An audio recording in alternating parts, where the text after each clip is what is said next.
Hey, welcome to our Thursday night New York Giants Preservation Society meeting for today, October 24th, with Tom Van Hyning. Tom is an expert on Latino baseball, and tonight in our celebration of the 70th anniversary of the New York Giants' last championship in New York, he'll be discussing in depth Ruben Gomez. Before we turn it over to Tom, just a couple of items. Next week, our meeting will be Wednesday. We will be showing the New York Giants 1954 World Series Championship DVD. I encourage anybody who was present at that series or remember it.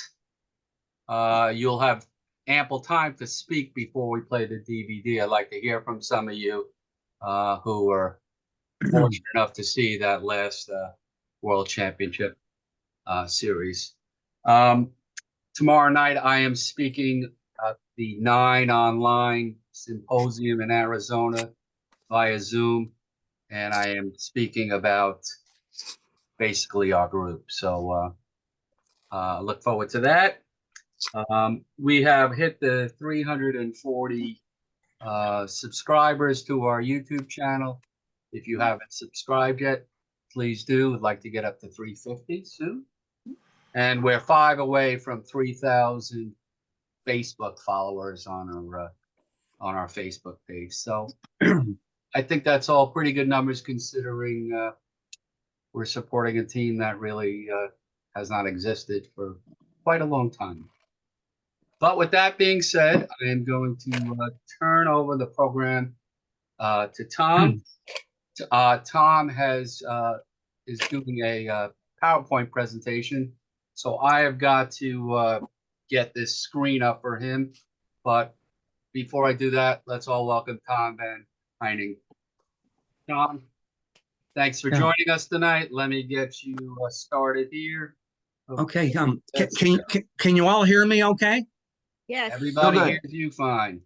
Good. All right, hold on a second. Yeah. Gary's gonna. We have a two-part PowerPoint. We have 30 slides in part one. That'll go from Ruben's beginning to the 1954 World Series starting now.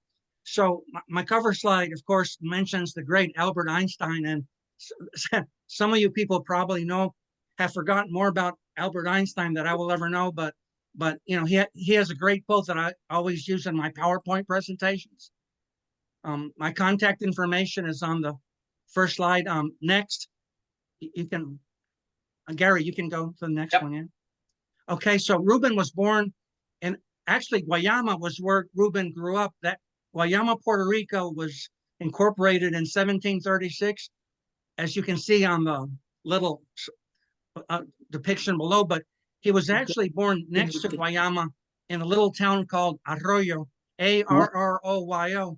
That town of Arroyo is actually famous for where the first Caribbean, I think Samuel Morse sent the first telegraph in Caribbean history from that little municipality. So that's a great trivia question for you. Okay, the next slide mentions, if you see, I think he's fifth from the left to right, the guy wearing the suit and the nice hat, that is Alex Pompez, who became a very good friend of Horace Stoneham later on. This picture was taken in 1920 when the Cuban Stars barnstormed in Puerto Rico for a couple of weeks. And Pompez was born in Key West, Florida. I wrote an article about him about 4 months ago for a Negro Leagues conference that took place in Cooperstown, the Jerry Malloy conference, I think. But anyway, but Pompez was probably the #1 reason why the New York Giants gravitated toward Latin America and signed everybody from the Alou brothers to Marichal, Cepeda, and so on. So he was quite a character from what I understand. Okay, next slide. We have in the 1936 and 37 World Series, I believe, the Giants played the Yankees.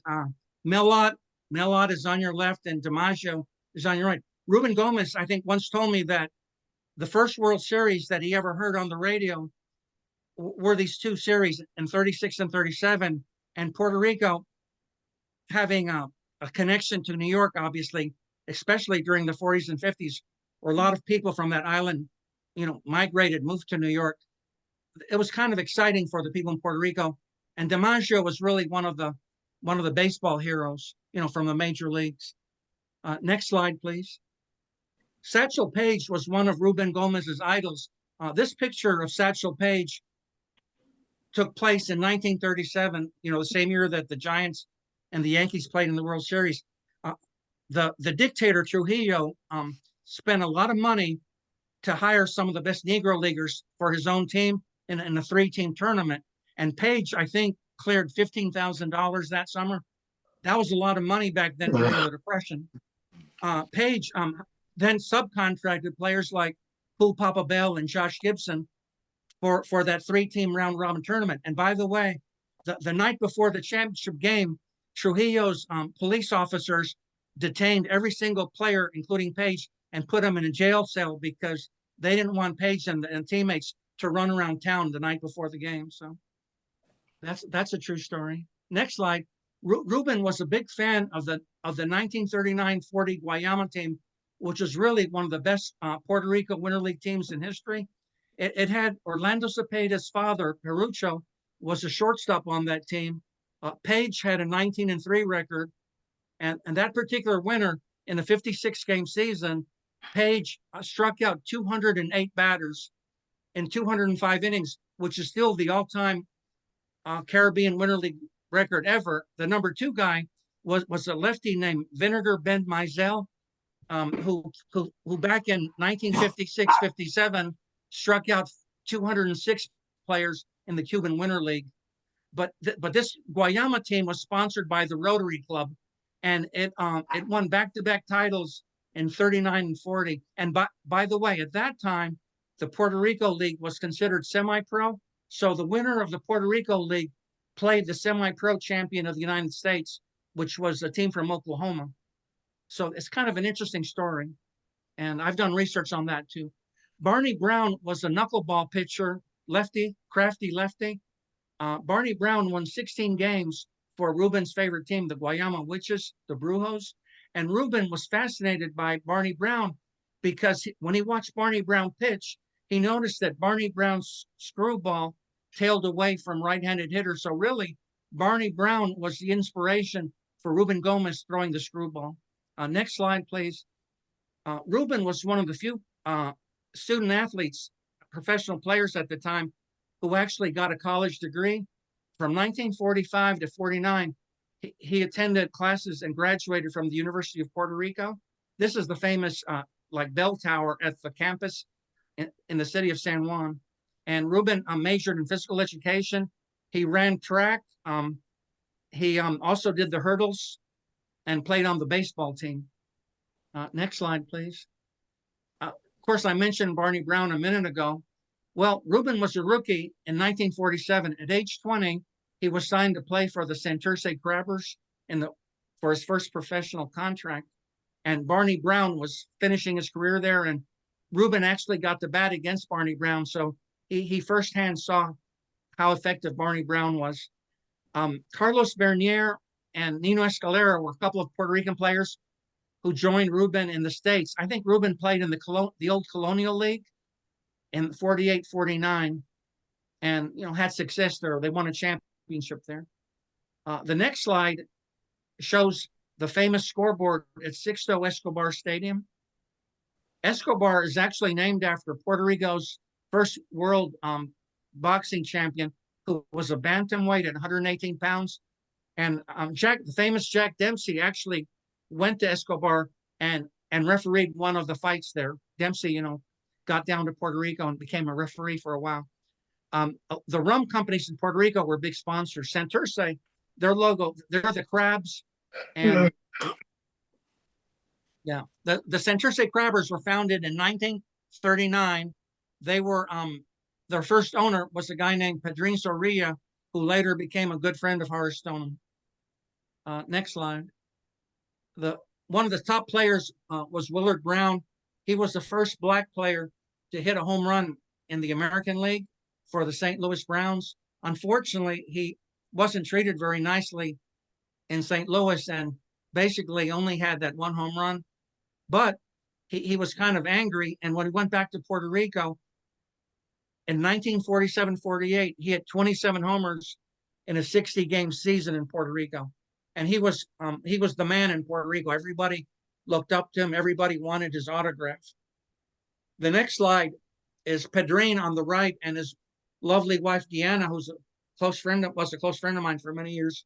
They got married in 1948, and on their honeymoon, they went to New York City, and Pedrin spent the first week of his honeymoon watching and scouting Negro leaguers. So the next slide is a Dominican player. His name is Pepe Lucas. He was a good friend of Ruben Gomez. Ruben Gomez played against him in Santo Domingo back in the late 40s, early 50s, and thought so highly of him that Pedrin signed Pepe Lucas. From about 1950 to 55, the Dominican Republic did not have a winter league. So Dominican players played in Puerto Rico as natives for about 5 years.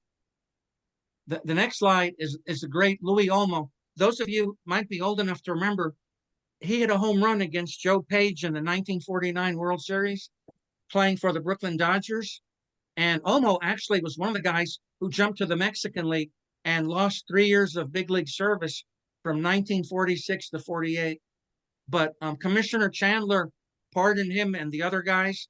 So in the summer of 49, he rejoined the Brooklyn Dodgers and was a pretty good fourth outfielder and pinch hitter for them. By the way, he was a close friend of Joe DiMaggio's. This photo here shows Mr. Is it Stoneham and O'Malley, correct? Yes. And of course, New York and Brooklyn, both of them were very interested in the Caribbean for different reasons.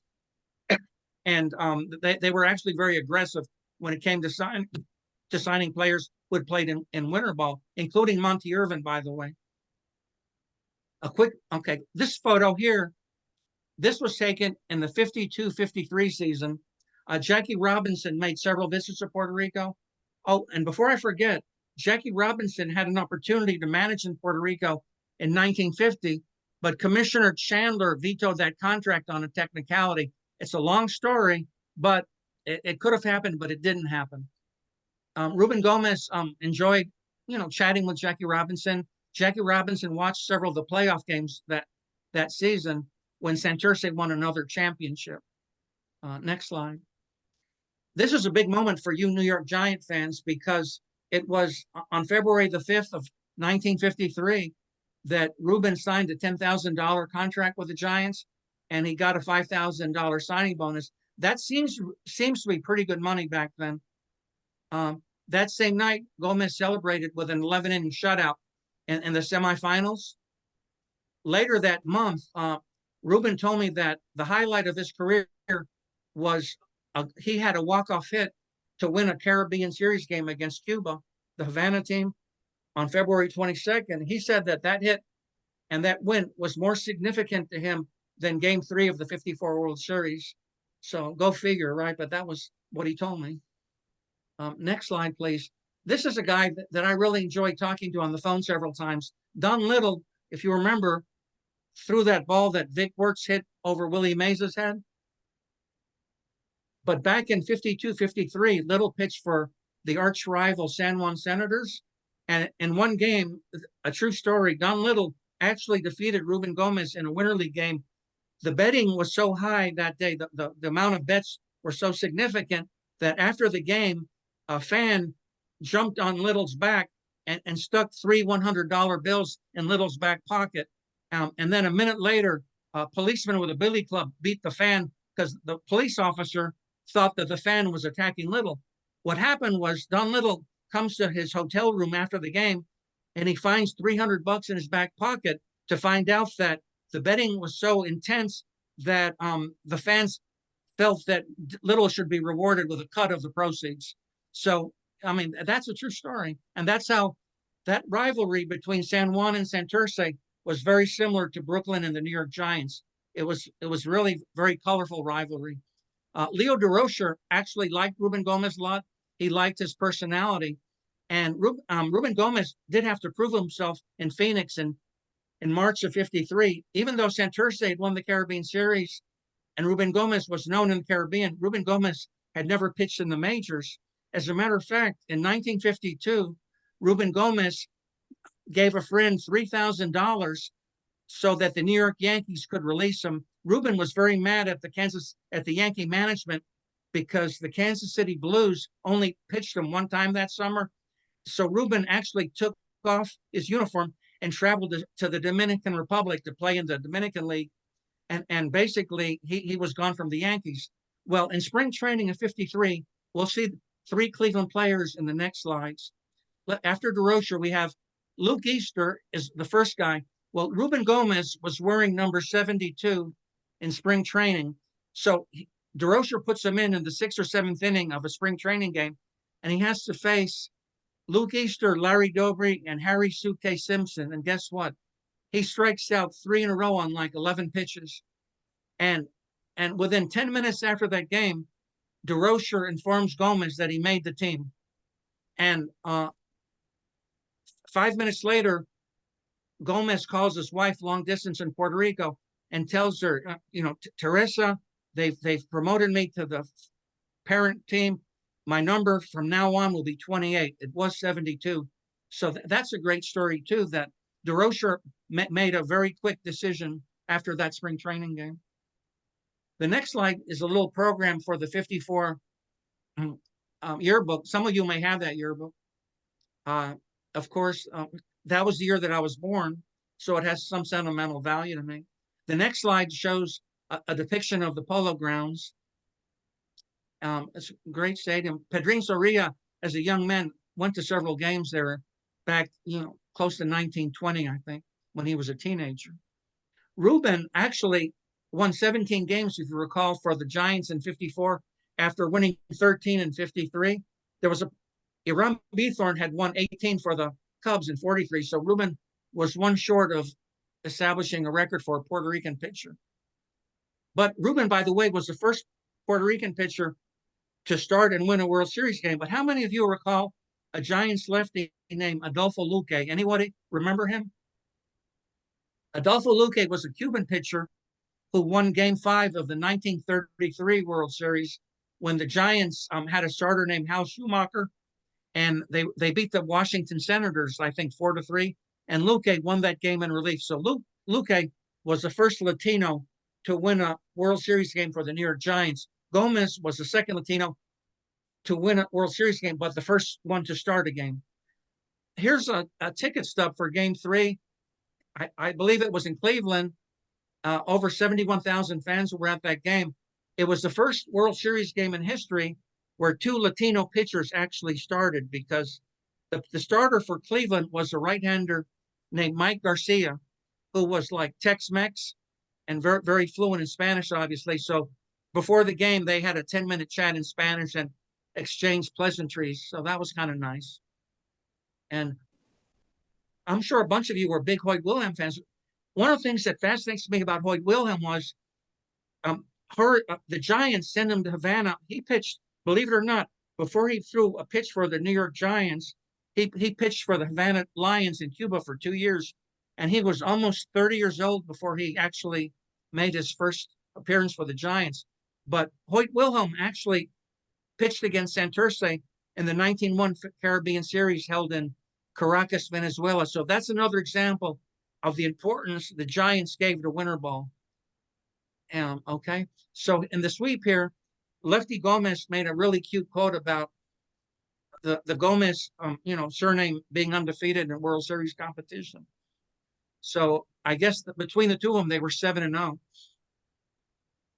Danny Kaye, by the way, sang the national anthem, I believe, at before Game 3, and apparently that was a game that Hoyt Wilhelm got the last 5 outs. Ruben faced 29 batters. I believe he gave up 4 hits, walked 3, and struck out 2. Ruben told me at one time, though, he did have some sinus problems sometimes, and the air in Cleveland, it was a little chilly in Cleveland as the day wore on. So Ruben developed a small sinus infection. I mean, he told me that he would have loved to have finished the game, but he was confident that Hoyt Wilhelm would have would do the job here. The last this is a replica.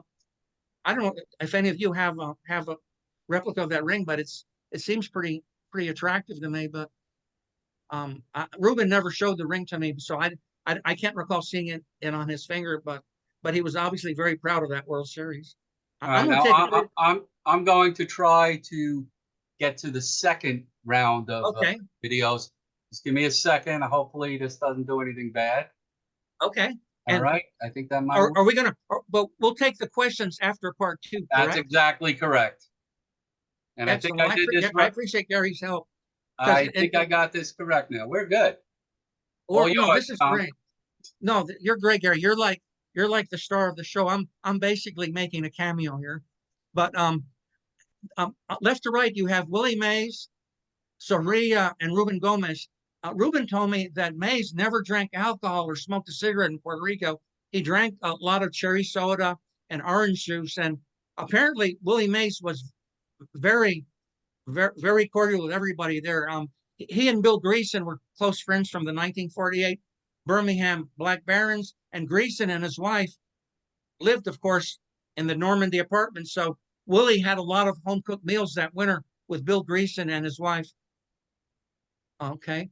Herman Franks and I became kind of close because Herman Franks wrote the foreword to my book on the crabbers. And Franks, of course, is a native of Utah, but a really sharp guy. I heard later on that Herman Franks was a financial wizard. And for a number of years, I think he was Willie Mays' financial advisor, I believe.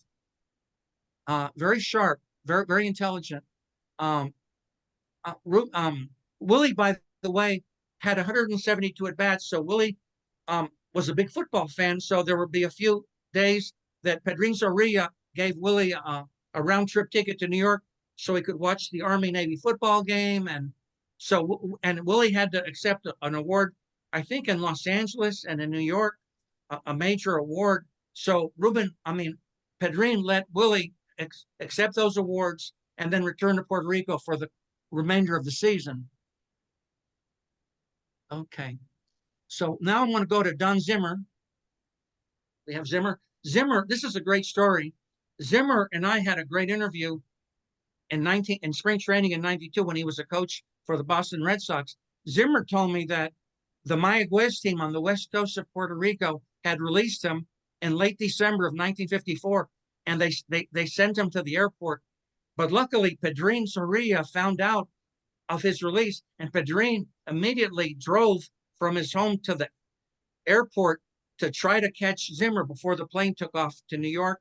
And luckily, Pedrin caught Zimmer just before the plane took off and signed him to a 2-month contract. So basically, Zimmer was released by one team and then joined Santurce as their shortstop. And by the way, became the MVP of the 1955 Caribbean Series.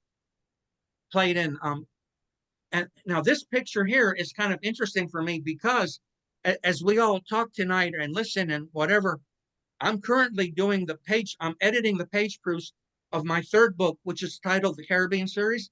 This book should probably come out in about, I'd say within 3 months, no later than late January.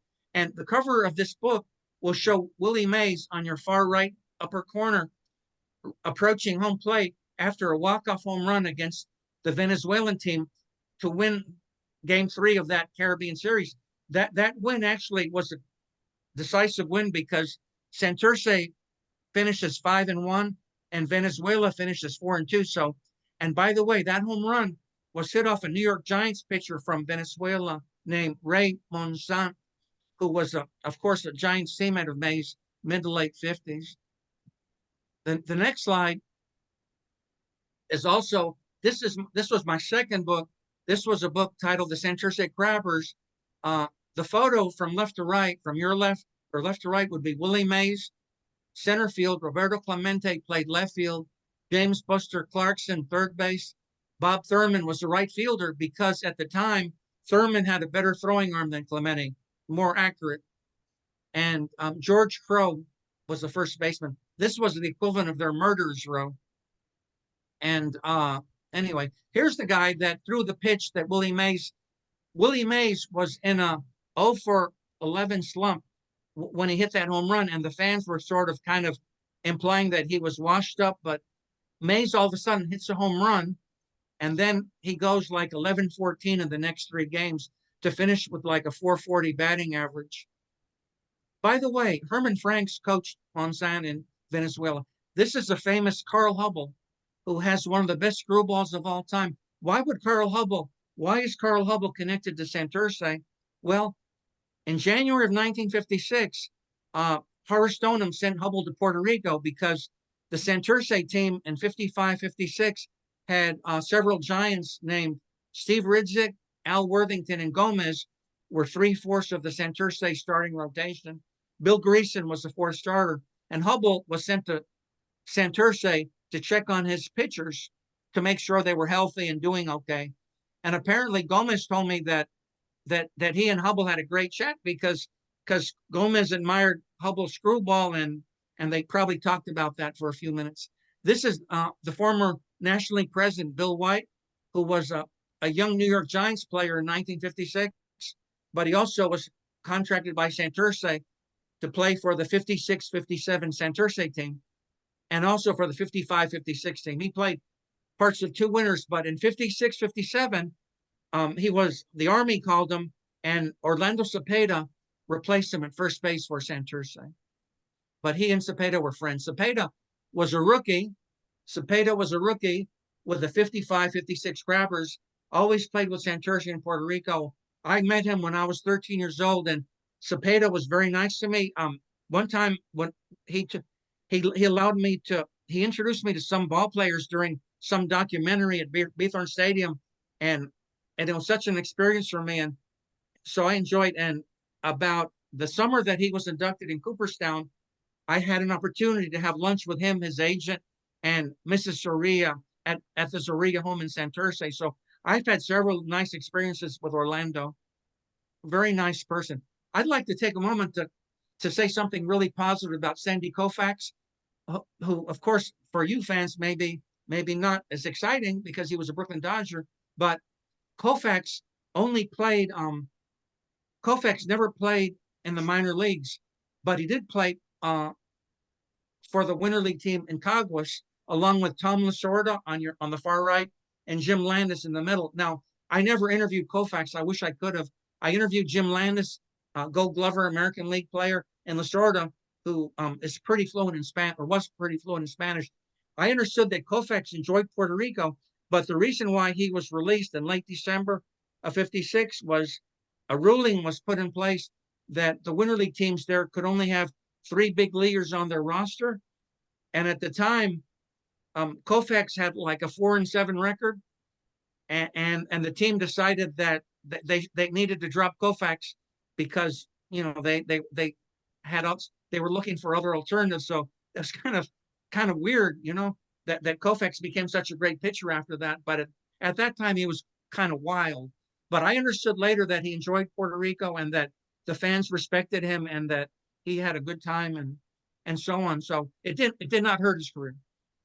Valmy Thomas was somebody who I met 20 years ago. He was from the U.S. Virgin Islands, and he and Ruben Gomez in 1958 were the first Black Caribbean or Afro-Caribbean battery to ever start and pitch a shutout game. They were like, Ruben, of course, somebody in our group here has that card, I believe. But Ruben was the first pitcher in Giants history to win a game on the West Coast. I believe it was it was on Income Tax Day, April 15th, 1958. Ruben Gomez blanked the LA Dodgers 8-0. The next slide will show a summary of that game, I believe. It actually took place at Shield Stadium. And so it was actually the franchise's first home game in San Francisco, that is. So basically, Ruben he fanned 6, walked 6. Basically, he did well. And Cepeda and Darrell Spencer homered.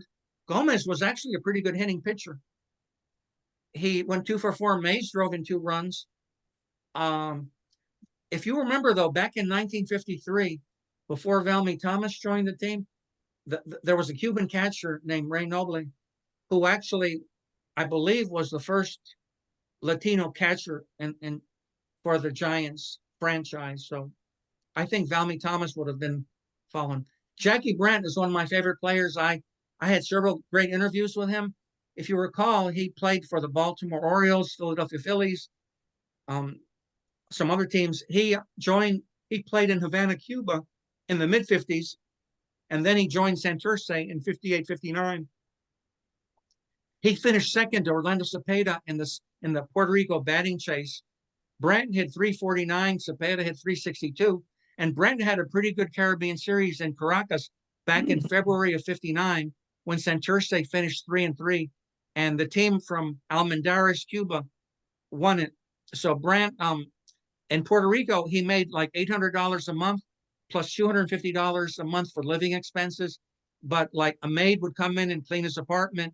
And Pedrin Zorrilla was no longer the team owner, but was the GM. And Jackie liked the horse races in Puerto Rico. So he and Pedrin would go to the horse races a couple times a week and bet on the horses. So it was that kind of a friendly environment for him. This is a guy that got a World Series ring. Ray Cott, if you remember, wasn't he the backup catcher to Wes Westrum in 1954? Ray Cott actually caught Hoyt Wilhelm in Havana, Cuba in the early 50s. So Cott was actually very familiar with winter ball himself. Well, in 1962, he was a coach for the Cleveland Indians, and he put in a good word for Ruben Gomez, and somehow Cleveland signed Ruben Gomez to a short-term contract. So they were briefly teammates in 62 with Cleveland. So guess what Gomez does? Gomez calls the ownership in Puerto Rico and tells them, I think Ray Cott would do a good job managing our Santurce team. So long story short, Ray Cott managed Santurce in 62, 63 and brought in a couple of Cleveland pitchers, including a lefty named Sam McDowell. Well, here's a quick story from Sam McDowell before I get into Earl Weaver. Sam McDowell told me over the phone one day that during one of the playoff games in late January of 1963, the Santurce got into a fight with the opponents from Caguas. Valmy Thomas had been hit by a pitch, and Valmy Thomas did not like that. Long story short, a big fight ensued, and Ray Cott tried to break up the fight between 5 or 6 players. And during the fight, Ray Cott suffered a crushed ankle and a broken heel. He was on crutches like for 6 months, and the injury was so severe that Cleveland did not promote him to become their manager in 1963. So basically, it really hurt Cott's career. Fast forward to 1966, Ruben Gomez at age 39 impressed Earl Weaver because Earl Weaver, ironically, had never managed in the big leagues before, but the team owner, the Santurce team owner, became very friendly with a guy named Harry Dalton. Harry Dalton was the general manager for the Orioles, and Dalton decided that some of the top Oriole prospects like Paul Blair, Larry Hyning, and later Davey Johnson, Jim Palmer, Dave May, players of that caliber were going to play with Santurce. But guess what? During an important playoff game, one of Earl Weaver's Baltimore prospects wasn't feeling so good. And Ruben said, I'll pitch, So Weaver calls Ruben Gomez at Ruben's home and says, I need you. We're down 2-0. Can you do it? Ruben said, yeah, I'll show you that I can still do it. And Ruben pitched a shutout. And because of that shutout, Santurce went on to win the semifinals and the final series. As a matter of fact, the team that Earl Weaver beat was a team that had Steve Carlton and Nelson Briles on it. It was a very good series. And in game 6 of that series, Paul Blair hit a 3-run home run to win that series. The stadium that you're now seeing, the stadium on the top is called Hiram Bithorn Stadium. It's named after the former Cubs pitcher that won 18 games during World War II. That stadium was located about 3 or 4 miles from an apartment that I used to live in. So I went to quite a few games in Bithorn Stadium. The little stadium below it, it's really an arena. The arena below the stadium is actually named after Roberto Clemente, and it's mostly used for concerts and maybe some basketball games. But Bithorn Stadium is now being renovated for the World Baseball Classic. Now here's Bill White again, an older Bill White. Bill White was Ruben's final major league teammate. If you remember, Gene Mauch was the manager of the Phillies when they kind of could not win the championship in the 60s. And Bill White was traded to the Phillies from the Cardinals. So Bill White and Ruben, I'm not saying they were buddy-buddy, but they got along pretty well. And here's Frank Robinson. After Earl Weaver could not manage Santurce for a third season, Earl Weaver got promoted to manage Baltimore when Hank Bauer got fired during the summer of '68. So Frank Robinson wanted to manage someday, and he felt that why not manage Santurce, because Earl Weaver did such a good job for them. Maybe I can continue that momentum. So one day at the Baltimore Hilton, Frank Robinson had a meeting with the Santurce team owner, and for $2,000 a month, they signed a little impromptu contract that Frank would manage Santurce for a number of years. The next slide is Reggie Jackson. Reggie Jackson, if you remember, was signed by Charlie Finley. Reggie had a bad year in 1970 where his output went from like 47 homers down to 23 homers. Well, guess what? He had some vision problems, and Jackson approached Finley and said, I want to play winter ball. And Finley said, sure, where do you want to play? Well, I think I'd like to play under Frank Robinson. Okay. So basically Charlie Finley made a phone call to the Santurce owner and said, you take care of my guy, don't, make sure he stays healthy, whatever. And they found out the first 2 weeks of the season, Reggie Jackson struck out like 14 times.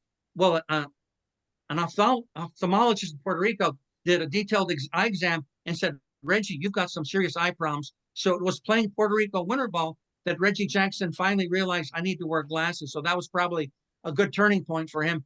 And he ends up hitting 20 homers that season to lead the league in homers.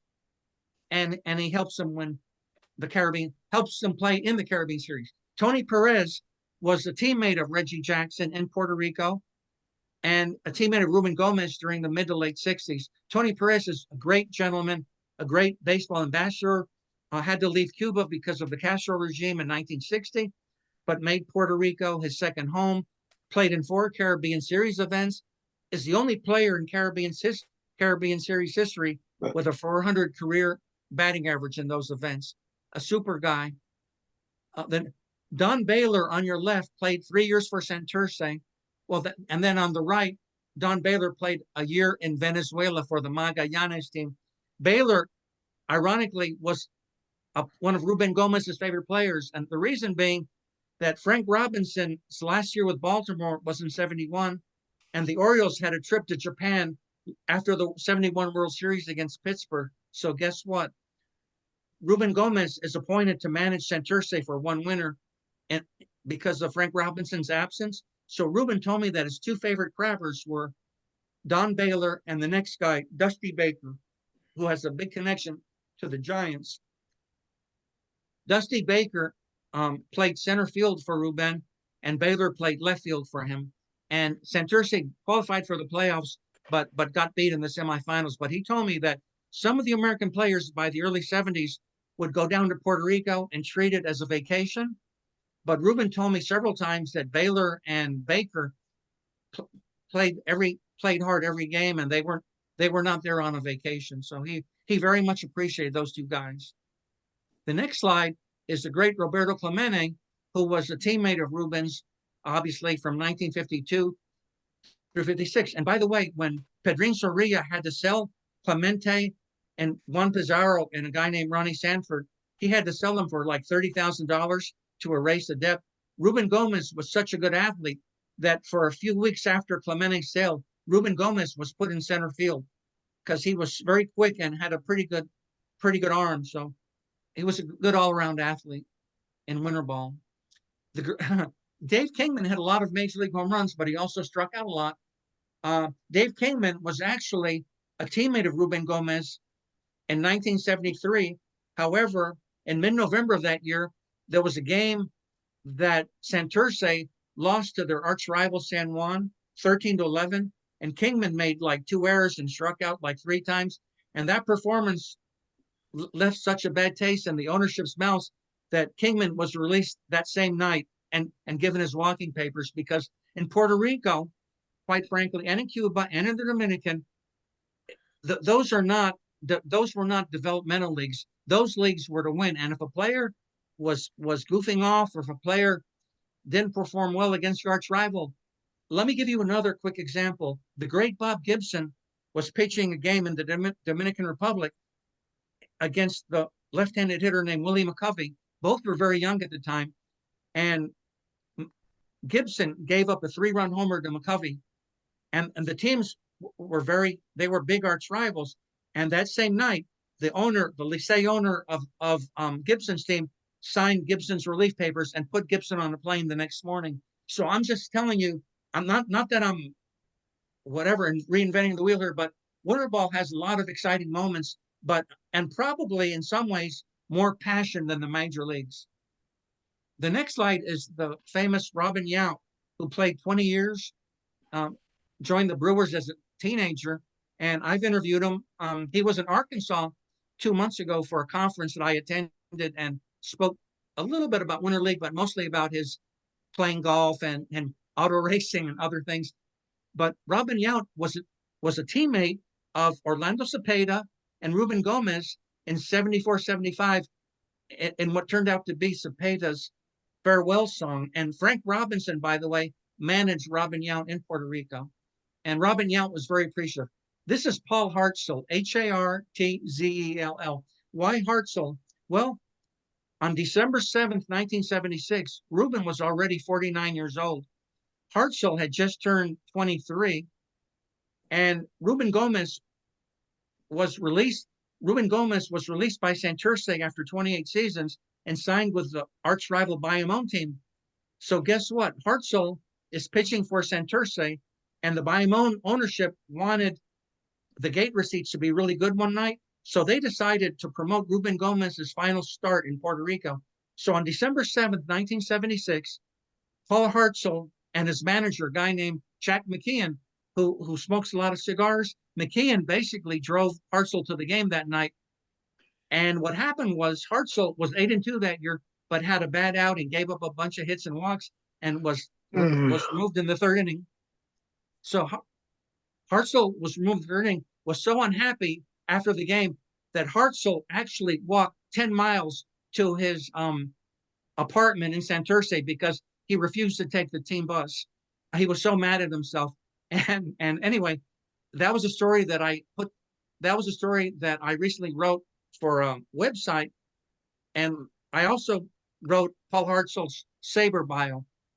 Before I forget, I also wrote Ruben Gomez's SABR bio. This information that you're about to see, if you go to if you Google Ruben Gomez and Google Ruben Gomez SABR.org or Ruben Gomez SABR bio, you can read my bio that was published in February of 2013.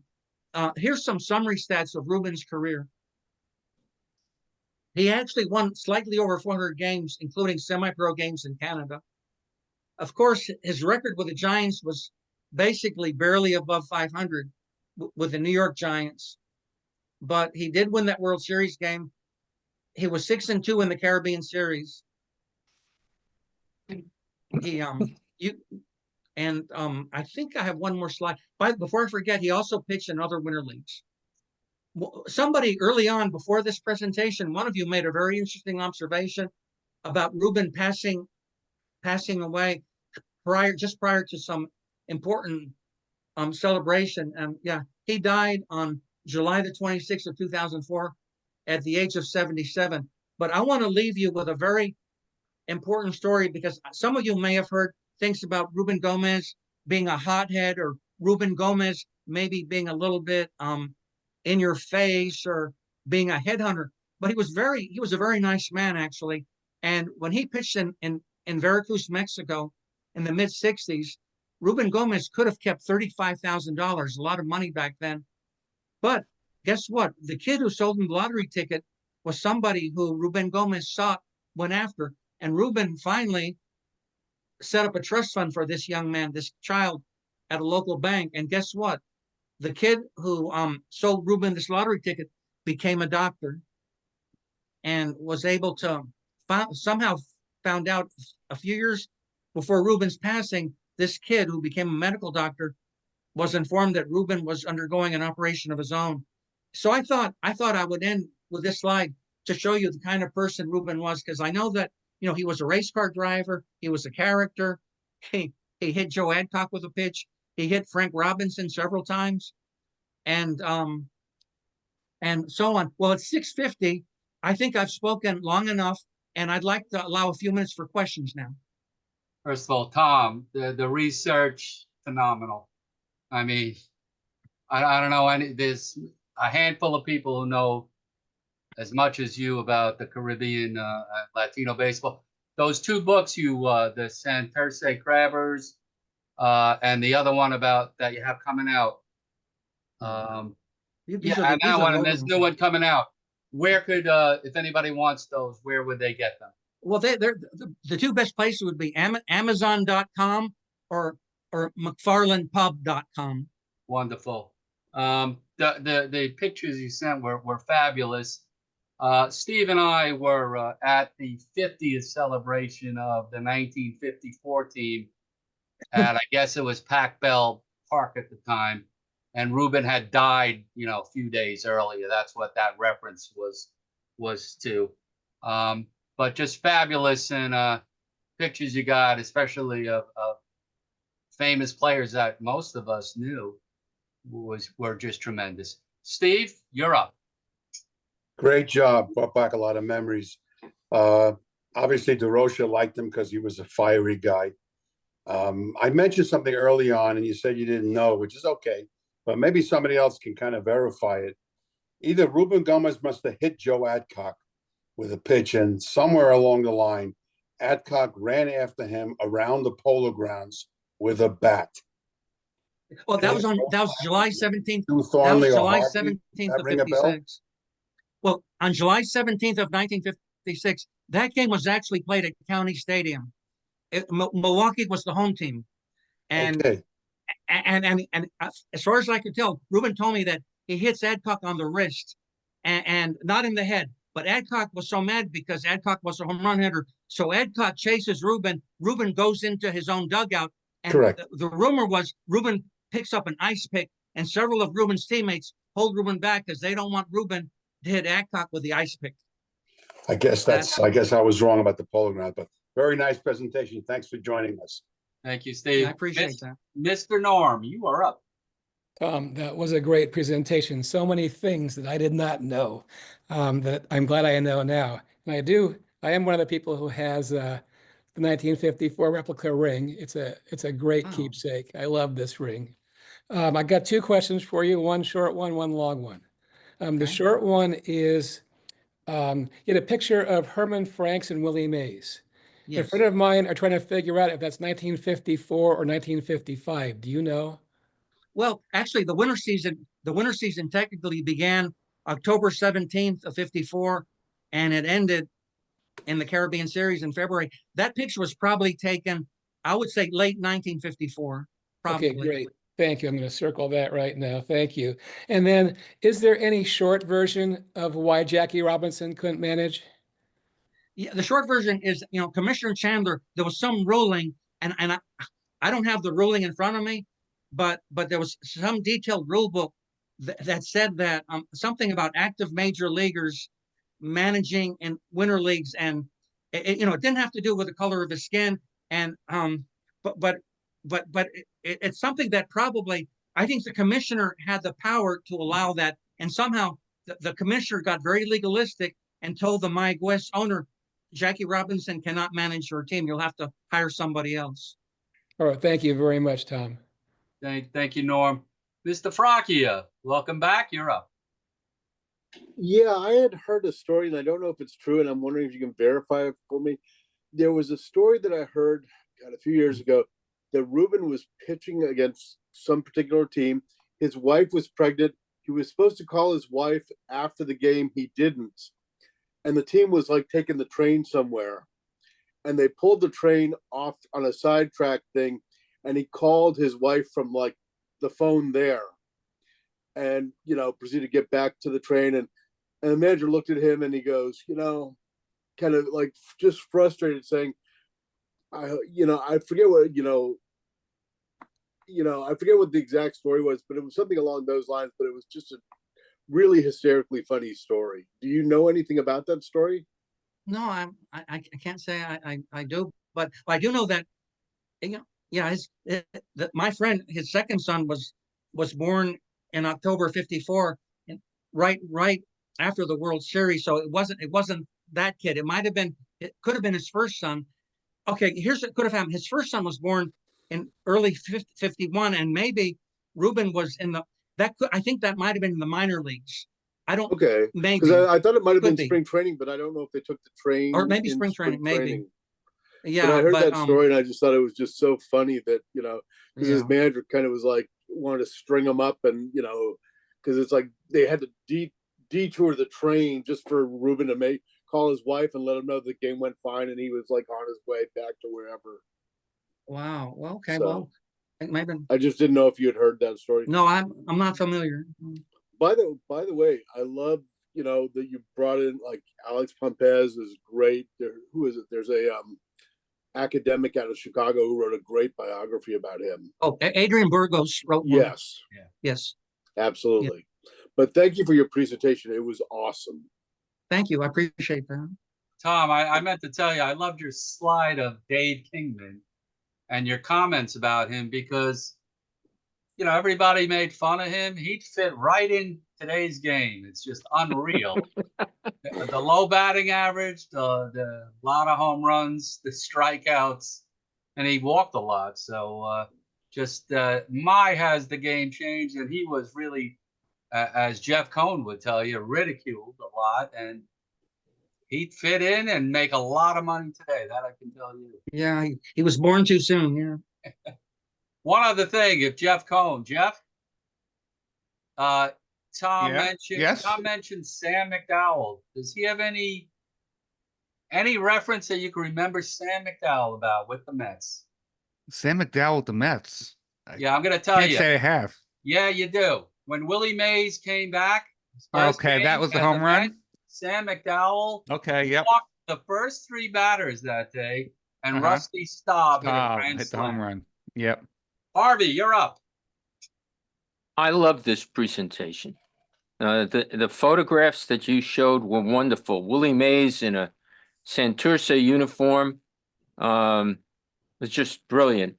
I got a few questions, but one out of order, I jot these down as you were speaking. But the one question that jumps out front is an ice pick in a major league dugout? True story.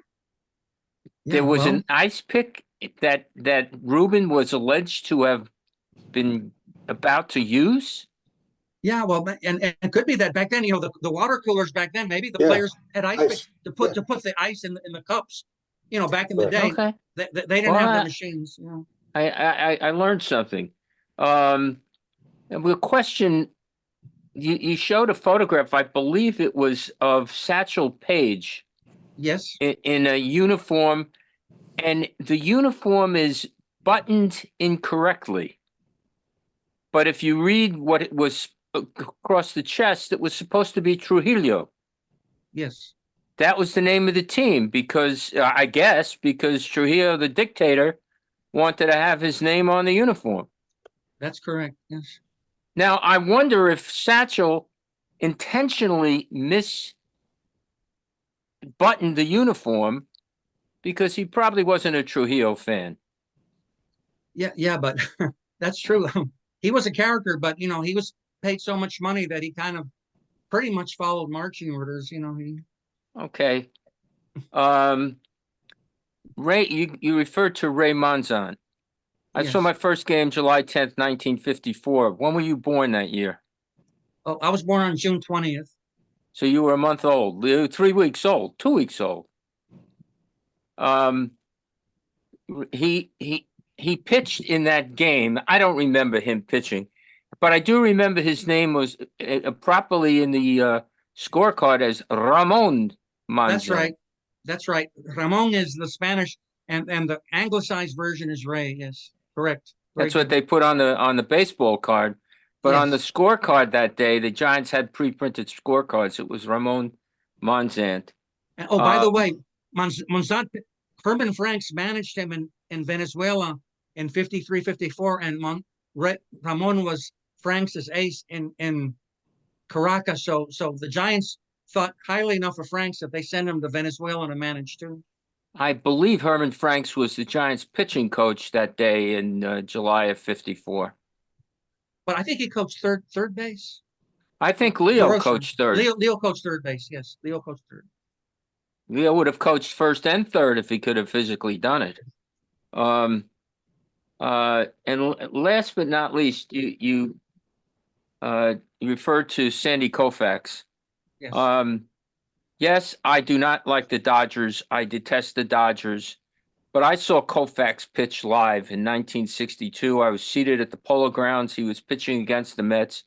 And he threw a curveball. He threw a series of curveballs that were incredible.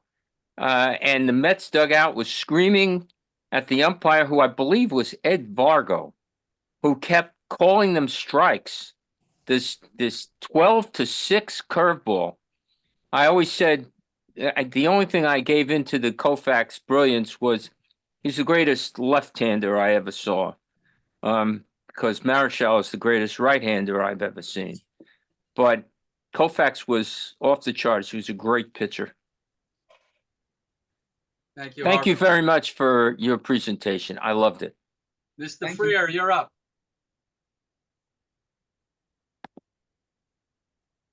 You got Ed, you got to unmute.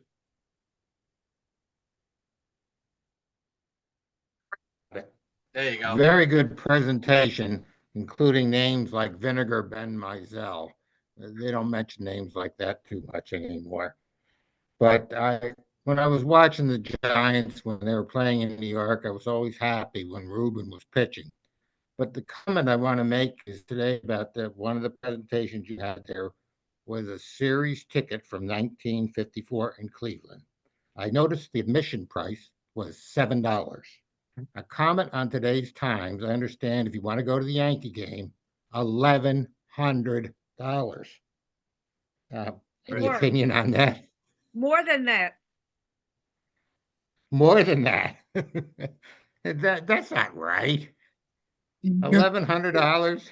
Come on, give the game back to the people. The year That's a simple comment. reference, the year the New Yankee Stadium opened, that box seat for the royalties was like 2,250, and nobody was sitting there unless they got a movie star or a Broadway actor or a politician. Seats were empty, so they lowered it to about half the price about a year later.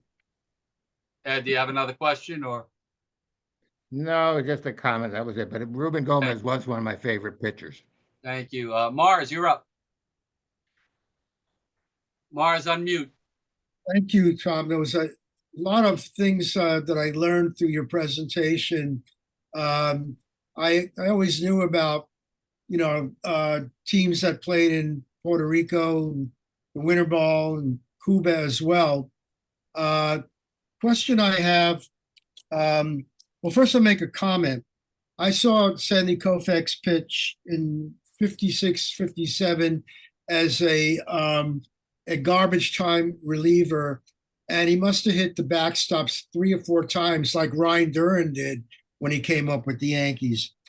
He didn't play minor league ball, but he played for, I believe, the University of Cincinnati basketball team where he was discovered, and the scouts saw him throw a basketball the length of the court with fiery speed, and that's why they scouted him, from what I've been told. Do you want to elaborate on that one? Yeah, from what I understand, he was extreme. He was very athletic. I've also been told he's a little bit of a shy person and not a big self-promoter. And I think he pitched pretty well in Puerto Rico, actually, because the last game, my father saw Koufax pitch his last game in Puerto Rico. It was a 2-0 shutout against Santurce, and the only Clemente got 2 hits off Koufax, and had that ruling not been in place, I think Koufax probably would have had a better second half in Puerto Rico. But the talent was there. there was a guy named Bob Thurman that I mentioned that played right field for Santurce. Thurman made a comment to me. Thurman observed Koufax in Puerto Rico and told me that there was something a little bit helter-skelter in Koufax's delivery that Thurman thought that eventually create certain elbow problems in Koufax. So I think Thurman was onto something, but the talent was always there. But he was just maybe, you know, he was a very talented pitcher, and you know, the rest is history. Wanted to ask you about one player that seemed like he had talent, didn't last very long, and you depicted a photograph of him and spoke a little bit about Valmy Thomas. When the Giants first moved to San Francisco, they were loaded with talent from Latin America, Leon Wagner, and there were others, but they didn't seem to last very long. So how long did Valmy Thomas last in the major leagues, and can you repeat which teams he went to? Yeah, he played with the Phillies. He was traded to the Phillies. I think he was involved in the trade when Ruben and Valmy Thomas, I think, were traded to the Phillies for a pitcher named Jack Sanford, who was pretty good with the Giants in the early 60s. Valmy, I think, also played with Cleveland. But Valmy I don't think, maybe he played barely enough to get a pension. By 1963, Valmy was out of baseball, so he did not have a long career. But he was a very intelligent guy, kind of cerebral, and you know, kind of an intense fellow. Did you say he was traded for Jack Sanford? No, Ruben Gomez. I think in the Ruben Gomez for Jack Sanford trade, I'd have to check that, but I think Valmy Thomas was involved in that trade where Ruben and Valmy went to the Phillies, and Sanford went to the Giants. But that trade worked out a lot better for the Giants. Yeah, 7 with barely over 3 ERA. Right, and Sanford won 24 games. In 1962, didn't Sanford win 24 games? Very good. He was 24-7 with an ERA of just 3. Right. One other quick comment about Jack Sanford is that Ruben Gomez and Sanford were teammates briefly.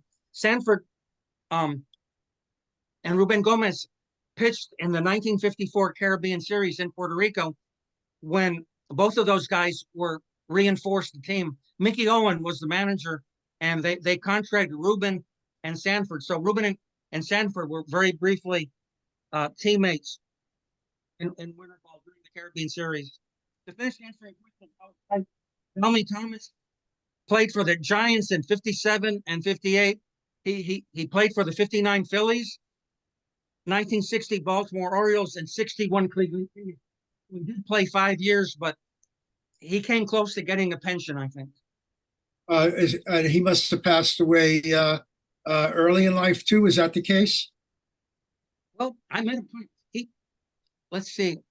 He was still alive 20 years ago, so he lived to be in his 80s. Oh wow! Well, thank you very much. That was so informing. Thank you, Mars.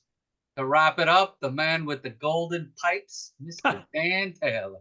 Well, Tom, thank you. This was terrific, and your enthusiasm and passion really pulls you in and makes you want to learn a lot more. And for me, this was really great because it brought back some wonderful memories of a lot of time spent with George Genovese, who managed the San Juan Senators that winter.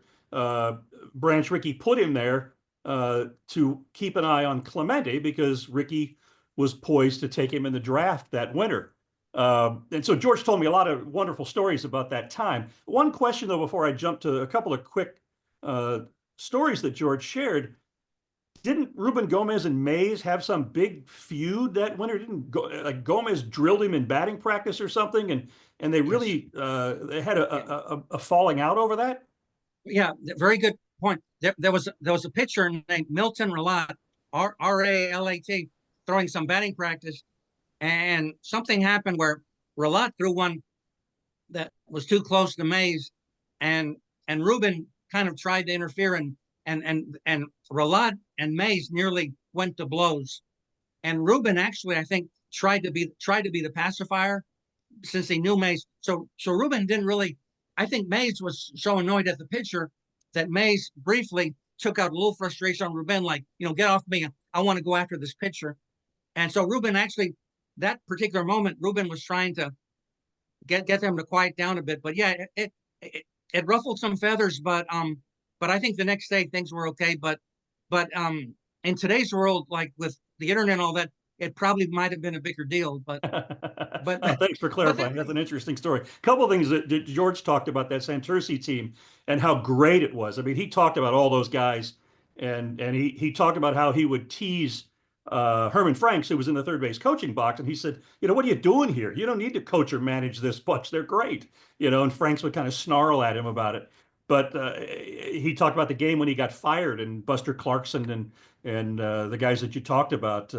And George gets fired after a loss to Santurce, and he calls his brother Chick, who's managing Trujillo's team in the Dominican Republic. And George is bemoaning that he's just been fired and he's going to go home. And Chick says, "Hey, you're the lucky one. If you lose, you get fired and get to go home to LA. If I lose, I ain't getting off this island." Oh, thanks. It was a great presentation. I love your information. It was terrific. Look forward to your next book. I said Dan would wrap us up. Anybody who did not ask a question have anything that they need to say? Tom, let's give it a round of applause for Tom. Dan Hyning, Tom, really super. And we got to get you back here to talk about some other things that you mentioned in the future. But for the rest of you, we will meet. It'll be next Wednesday. Don't want to, Halloween's the Thursday, so we'll have it on Wednesday. And again, we'll show the film. And if anybody was, aware of what was going on in '54, love to hear some of the comments about seeing the Giants win the last World Series in New York. But we are going to pause it right here if anybody wants to hang around. But Tom, again, great job. Very much appreciated. And anybody's interested in any of Tom's books that he showed, you don't remember the names, just email me and I will get you in touch with Tom or Amazon for that matter. What time is the meeting and the movie on Wednesday again? 7 o'clock, okay. 7 Eastern time. Right. All right. And we'll see each other next week. Have a great week, everybody. Be well.